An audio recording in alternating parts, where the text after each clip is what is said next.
Hello and welcome to the I Am Woman project, where every week we have deep, thought-provoking and interesting conversations with thought leaders, change instigators, rule breakers and creative minds who think differently, sparking creativity and inspiration. Our special guests on our show cover a variety of topics just for you, and they share their personal stories to inspire, motivate and empower you, our listener. The I Am Woman podcast is produced for your enjoyment, and show notes are found at www.catherineplano.com. Come back often and feel free to add the podcast to your favourite RSS feed or iTunes. All links are in the show notes. Now let's get into the show.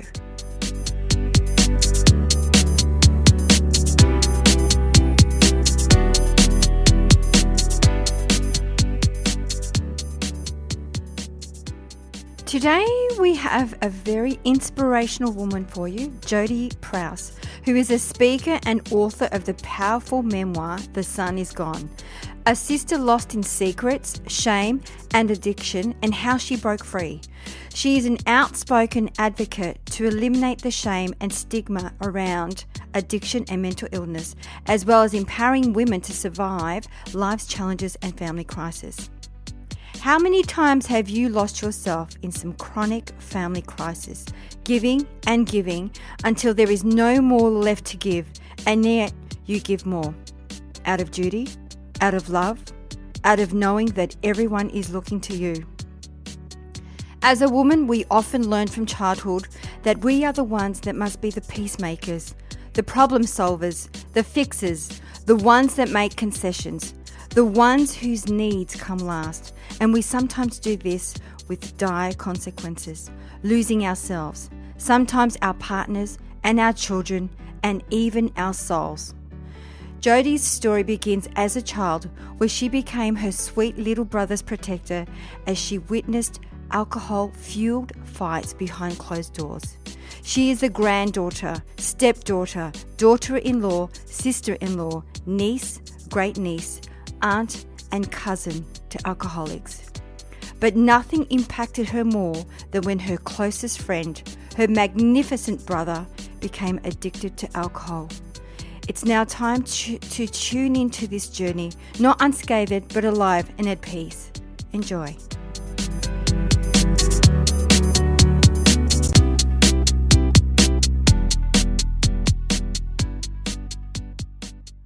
Today we have a special guest for you from all the way in Canada, and it's 3 a.m. in the morning. Welcome to I Am Woman Project, Jodee Prouse.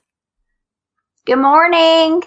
Good morning. And I was just saying it's Friday evening, 7 p.m. and 3 a.m. in the morning. And I think it's also summer. It looks like it's summer because you're in a singlet and I'm wearing multi-layers. Oh, yeah, it's very much summer here. We're just coming to the end of it. Yeah. And today's the first day of spring for us, but it doesn't feel like spring at all. Oh, is that right? That's yeah, right. No, it's still super hot here, but we know that the snow will be coming Of course. soon sometimes. Yeah, of course. So, Jodee, for our listeners, let's unpack Jodee and tell us your story. Well, sometimes I'm not even sure, how I got here, how I got to be speaking, how I got to be an author. I always say I'm the same as everybody else. I'm a mom and a sister and a wife and a friend and a neighbor. But I was hiding a painful secret. I'm also the daughter, stepdaughter, granddaughter, niece, sister-in-law, daughter-in-law, cousin, aunt to alcoholics. And nothing impacted me more in this world than when my younger brother, Brett, became addicted to alcohol as well. Wow. I can't imagine what that would be like. So is that what drove you to write the book, The Sun Is Gone? Is because of your life story? It did. I'm a business owner. I owned a bath and body company for 20 years, just up until, 8 months ago. I was never going to be a writer. I didn't ever aspire to do anything like that.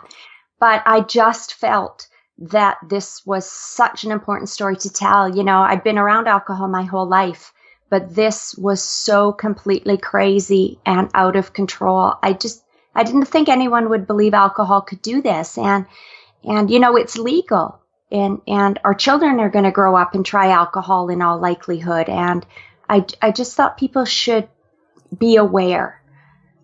So when you say could do this, what are you happy to share some of the information that I guess you have written in your book?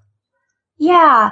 When I say could do this, I think he was severely addicted. It was severe addiction to alcohol. And like I said, when I had been around it my whole life, or, what you think is just that alcohol is innocent. And I wrote this book different than any other book I'd ever read. Usually, of course, it's usually written by the person in recovery, and it's usually just a partial glimpse. I just wanted to tell the whole story. So it actually starts out when we are 2 and 6 years old, and it takes you through a 40-year span. And so you're very, very much on the journey with us. I wanted to bring everybody in, and so they can really feel and see what it is like. And I noticed there was an article that you wrote. Are you an alcoholic? Oh, sorry, a workaholic?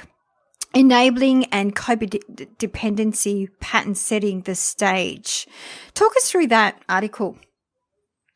Yeah, absolutely. At the time, I don't drink. I haven't drank in 25 years. And, at the time it was just focus on drinking. And that's, that's what they said to our brother. That's what they said to us. And what I know now, in 2017, we're so much more educated. And so what I learned now is that childhood really can set the stage for some of the things and some of our personality traits and even alcohol and drug addiction. And so I've learned so much, not only about my brother, but about myself on this journey. And that is, I took different things out of childhood and different life lessons. And I very much am addicted to other things. I was addicted to work. I was a workaholic, but I was also addicted to my brother. And sadly, I was addicted to saving my younger brother. I felt responsible for him, and it took control over every aspect of my whole life. So when you're saying addicted, because that really resonated with me when I read that article, Are You a Workaholic? Because I can really resonate with that. And I know that a lot of our listeners will too. Do you think that's almost, when you're saying that it's almost one of those things that either is almost imposed on you as a child, the addiction part, and it's a form of addiction, but we're not aware of it as we get older? Is that what you're saying in your article? Oh, absolutely. And for someone that thought she had it together, it was 6 years before I set a healthy boundary and really started getting healthy for myself with my brother. But I thought I had a handle on all this, and I thought, I knew who I was, and I was strong, and I was capable, and I was learning different things. But absolutely, you don't know that you're lost. You're so focused on someone else that is sick that you don't actually look to yourself. And it wasn't until I really stepped back, and it was at my lowest point. I was losing weight, and I wasn't going to work. My brother was dying. I was sacrificing my husband, my marriage, my job. Until you really look at yourself, do you know that you're just as lost, and that perhaps you have some unhealthy patterns that were learnt a long time ago? So what was your pivot point? Was that your pivot point, when it came to that at the worst point where your brother almost died, or is it something else that was your pivot point? Yeah. And that was my real, I think I was learning things. It had been 6 years in, and every minute of every day for 6 years almost was obsessed with saving him. And so you can imagine how that unraveled my own life.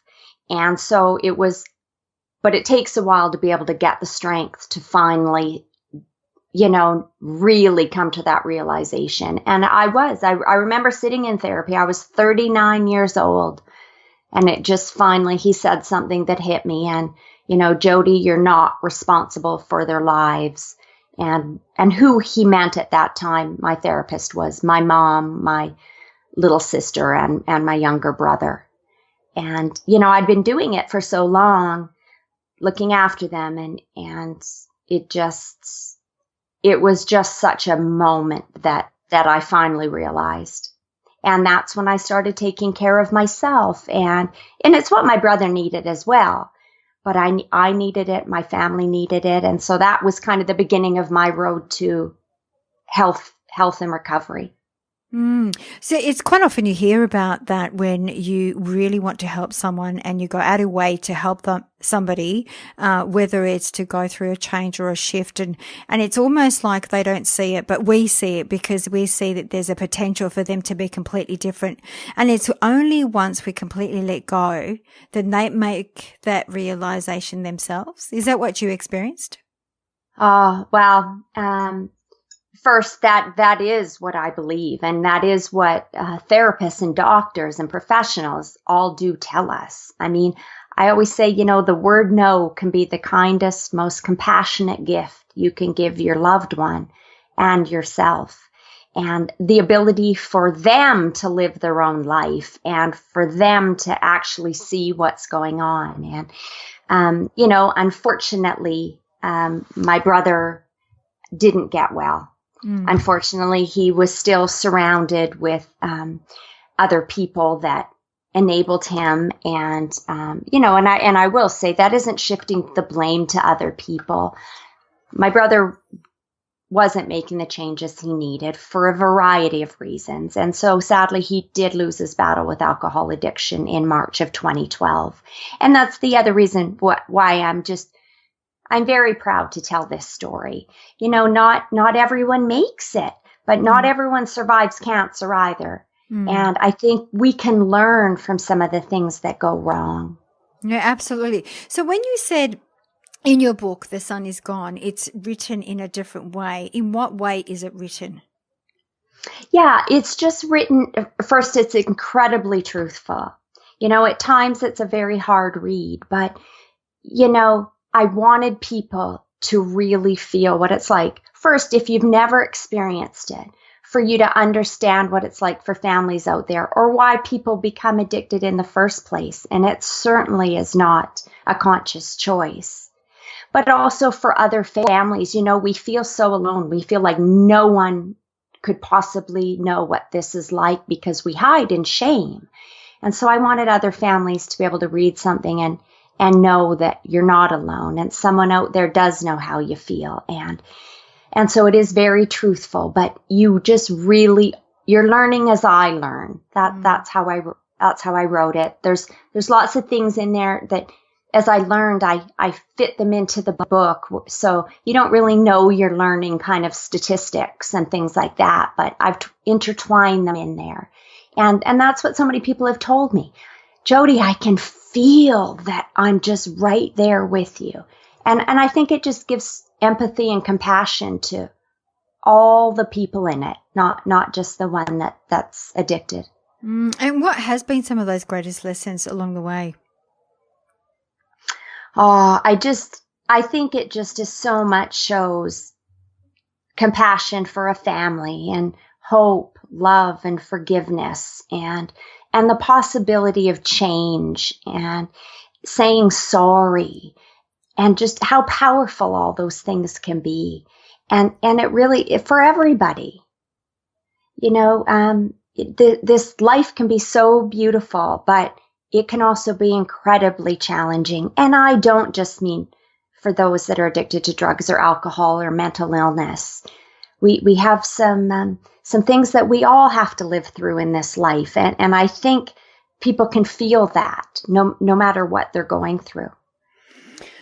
You can see that you're very passionate about what you do, and you can see you're very driven by what you do. And do you, obviously, when you were saying you're speaking a lot since the book, you've obviously been speaking to a lot of people, and people have reached out to you because they can actually connect with your story, whether they have experienced it themselves. And like you were saying, an addiction, sometimes it's not a conscious choice.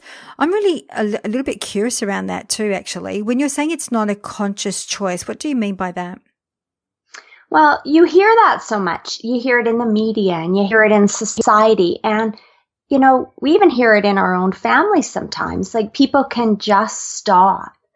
And first I'll say, when it comes to the conscious choice, some people become addicted. They get in a car accident and they've hurt their back, or something else has happened, or for mental illness, and they have to take medication, and they can become addicted to those prescriptions. And you look at my brother, who became addicted to alcohol, and what was, I always say, what was he guilty of? He was guilty of being a teenager who, was shy and quiet, and we know now that we didn't know then, suffered from anxiety and some depression. And, you'd go to parties in high school and start having a few drinks. Or, sadly, one of his best friends was his father. And from 14 years old would go and fish and camp and drink with him. And so can you imagine if he knew that having those first few beers or those first couple cocktails would lead to this? He wouldn't do it, and neither would anyone else. And so you don't ever know if it could be you. I did have it on so many branches of my family tree, and never, ever could I have imagined it would happen to my brother. And you hear that sometimes. It's almost like it's been passed down. I've heard this before, where whether it's alcohol or abuse or anything like that, it's almost because it's been with them since at a very young age. It's almost like who and what they become as they get older. And it's out of their control because it's been almost done at such a young, whether it's an imprinting phase or modeling, whether they want to be, peer group pressure or accepted, whatever that may be. You hear it. There's a lot of alcohol, problems, especially with teenagers. I don't know if it is like that in Canada, but definitely in Australia. Oh, and it's the statistic in the United States is 1 in 7 people will become addicted to alcohol. That is just an incredible number. And you're right. It is a lot of times generational. The statistics are extremely high if you come from an alcoholic home, that at least one of you will become an alcoholic. And like I have said to people when they say, well, why wouldn't your brother have known? You grew up with it. Well, you know what? Because I was that little girl once. And sometimes these become our lessons of right, not our lessons of wrong. It's the things we see. It's our interpretation of what normal is. Drinking every day is accepted and encouraged and all those things. And, I want to emphasize, I'm not against alcohol at all. I am just about making people aware and to be careful, and very much an advocate to start talking to your children when they're really young about drugs and alcohol, not wait till they're teenagers. That's way too late. And I mean, once again, it's different rules, different countries, different, beliefs, different cultures. I mean, in Australia, you have to be 18 years old to drink. And I know in the US it's 21. But for example, I'm French. So in France, I remember growing up, with a little bit of red wine and some water and a little bit of sugar. And it was custom for us as part of our culture to have that with our dinner or our lunch, because that's what our families did. But then you don't have that kind of alcohol problem like you have in other countries, because it's almost like it's not taboo. Does that make sense? It was almost like part of life. It does. It's wine and food, but it wasn't taboo. And I think when we make something taboo, it's almost like when we're going through those rebellious years, which we all go through those rebellious years from the age of 14 to 21, that's when I think we can get, in some trouble. I 100% agree. The legal drinking age is 18 here as well. But I will say young people do not wait until they're 18. And I don't know why. I mean, I love that story. If there's no alcohol problem in France, and because in Canada and the United States, it's incredibly bad. And I do believe it's about 250 million worldwide. Wow. That is a high number. And don't quote me. I don't know that 100% for, with France, but I'm talking about years ago, and probably back in the 80s, 90s. I don't know if it's like that now, but definitely when we were younger, it wasn't like that at all. So, Jodee, what do you think is the number one reason most individuals fail to succeed, through any sort of rehab or therapy? I'm not a doctor. I'm not a psychotherapist. I can just go from my personal experience and what I see with people. I think there could be two reasons. One, with my brother, he needed more mental health help, and that I think would be the top thing. If you're chronically relapsing, to look at mental health as well. I mean, we didn't know that back then, and it's called getting help for co-occurring disorders. And so you're dealing with mental illness and addiction at the same time. But the big one is that change, and, going to rehab or getting help and not coming back and making a commitment to totally transform and change your life. And what that means is change who you hang around with, and go to your support groups, and all those things. That change is a huge part of it. You think you go to rehab, you come back in 30 days or 90 days. And I always say that isn't the most important part. The most important part is what you do when you get home. And I'm a testament to that. I still look after myself, and I was never the one addicted. I still go to therapy every few months just to make sure I'm on track. And I really did take seriously changing my life and some of my behaviors. And what was unhealthy, right? Yeah. And some of those things sometimes are the people that we love, and that's a hard lesson to learn. And when we talk about change, I mean, everyone responds to change so differently. Some people resist change. They just like that something that's familiar to them, and they will do anything to not change. So it's, and it depends on how old you are. It depends on so many aspects, doesn't it? It really does. And, and what? Change is hard, isn't it? It is a lot easier to stay the same. But when you find your life unraveling, and you find things aren't going the way you want them to, you do need to make that leap and say, okay, I'm going to try it this way instead, or you're going to stay stuck. You're going to stay stuck in the same place. So going back to what you were saying about saying no, let's unpack that a little bit, because I find that a lot of people find it really hard to say no. And I'm going to put my hand up here. I'm a yes woman. So how do you be comfortable and get comfortable in saying no? Oh, I think, Catherine, especially as women, right? We're not programmed to say no. We're programmed to look after everybody else and, sacrifice ourselves and, raise our our children and put our own needs last. And, you know, saying no isn't selfish and it isn't cruel. And sometimes it is the best thing for other people. You know, with my brother, it would be a healthy boundary that it's enabling otherwise to just keep doing everything for somebody else. And that's how we raise our kids too. We do say no to our little children. I mean, we understand that concept. So I think sometimes, I mean, my motivation was always, of course, love for my brother, but we don't say no. We don't want people mad at us.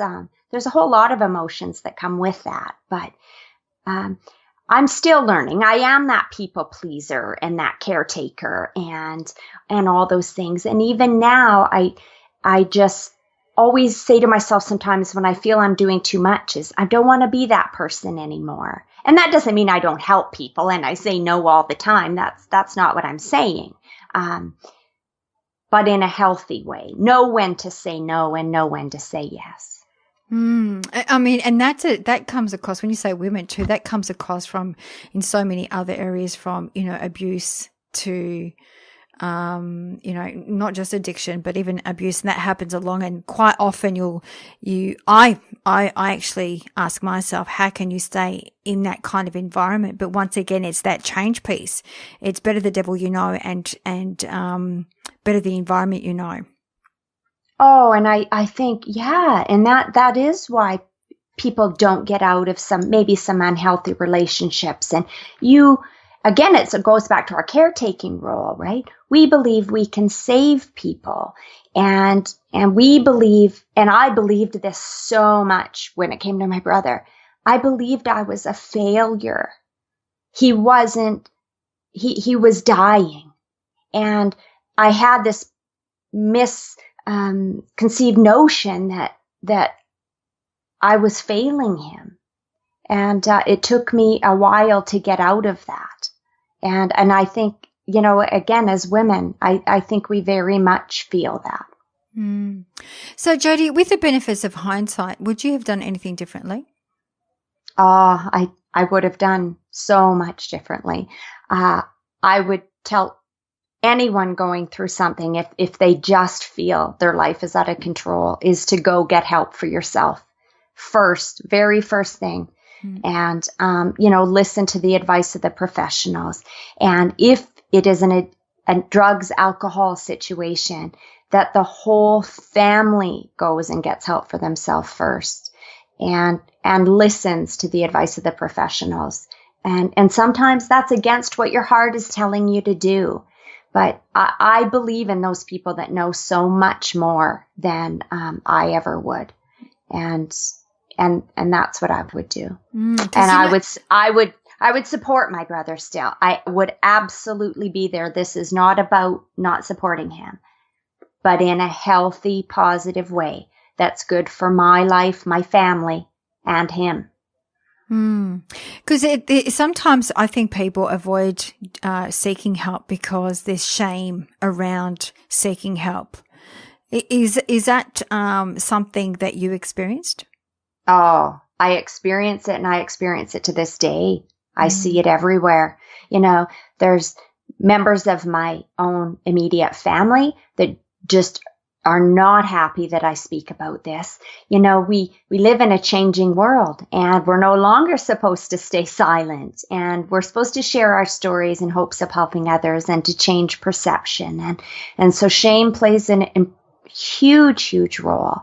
And again, you go back to statistics, 1 in 10 people in the United States go for help for drugs and alcohol or mental illness issues because they're scared of being stigmatized and judged. And I think that shame starts in our own family. I think we're not told it directly, but you're not supposed to share these secrets. You're not supposed to dare say that grandpa, you know, has a drinking problem. You're not supposed to say that mom has a mental health issue. And so we're creating it by giving these messages to little children. If we believe it's a disease, why are we not talking about it? Absolutely. So during all of this experience, who was your superhero? My superhero was my husband. You know, he stood behind me. He let me do everything when it came to where my brother was concerned. You know, I talk at the end of the book, and, you know, I hope this will really speak to how lost I was. You know, when I was writing, I said at the very end when I was finished, and it took me about 3 years to write it. You know, I've been married for 27 years, and no one loves me more or knows me better than my husband. And I said I would have understood back then if you just had enough, if you just couldn't take it anymore and said, you know, you can't see your brother anymore because, you know, he's hurting you and our family. And, you know, I always knew why my husband didn't draw that line or say that to me. And finally, he had the courage to say it out loud. And he said, Jodee, if I would have made you choose back then, you wouldn't have chosen me.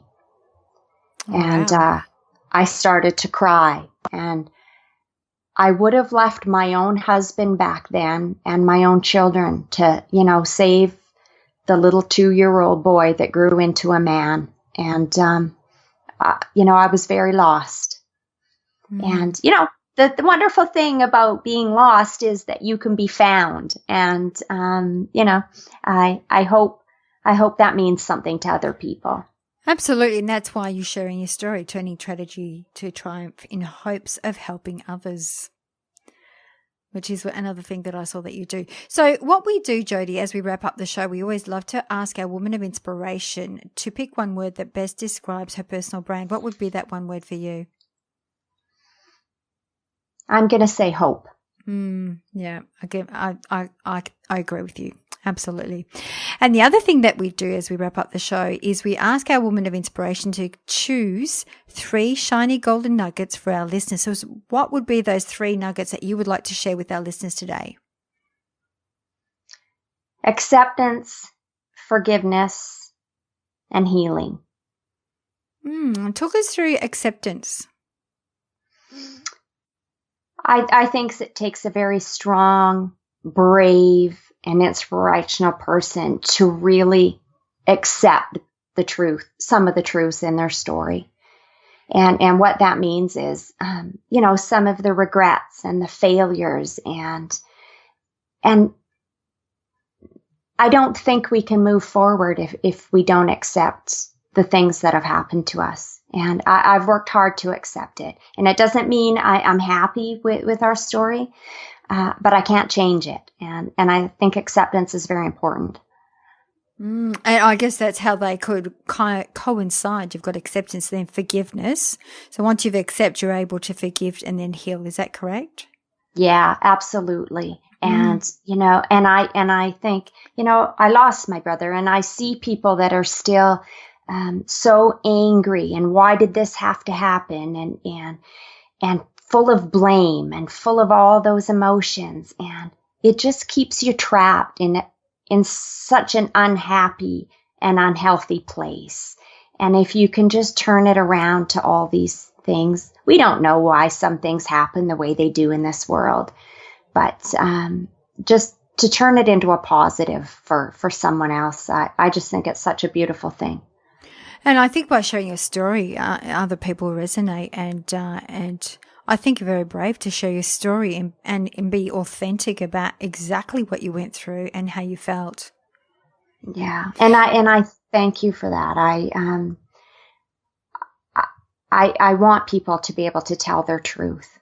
And you actually said you had, with the book, The Sun Is Gone. How did you get about writing the book? Because that wasn't a plan of yours. It just sort of came about. So what was the inspiration? And in 2005, when I had said it just became so out of control, I started taking notes, and I told my brother, and he didn't even say anything. I didn't even think he was listening. And in 2009, I hadn't seen him very often because he wasn't staying sober, and we went for a beautiful walk together. I hadn't seen him in, I think, a year. And he said, you know, how is that story coming along? And I was just shocked. And he actually that day made me promise that I would finish.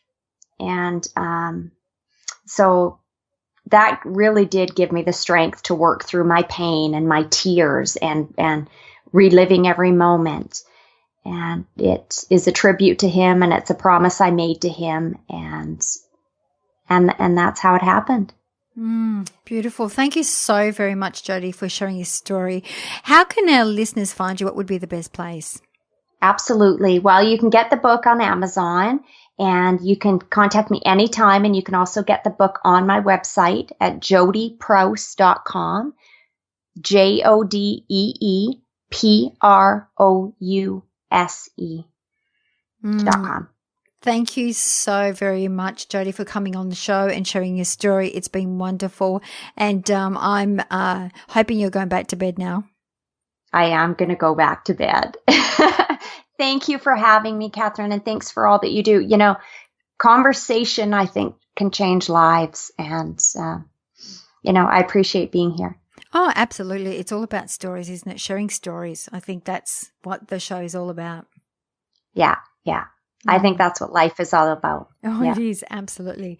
Thank you once again for coming on the show. Thank you. Thank you.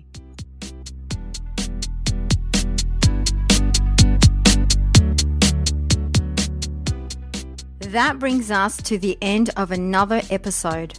I hope you enjoyed the show, as it is my mission to reach out and inspire as many individuals like you. And one of the best ways to help us achieve this goal is by giving us a good review on iTunes. It's easy and it only takes about 10 seconds. If you have any questions or special guests that you would like to hear from, please send us an email to support@catherineplano.com.au and we will get right back to you. You can also follow us on Instagram, Twitter or Facebook at Catherine Plano. That's it for now. Thanks for listening. Until next week, please take care.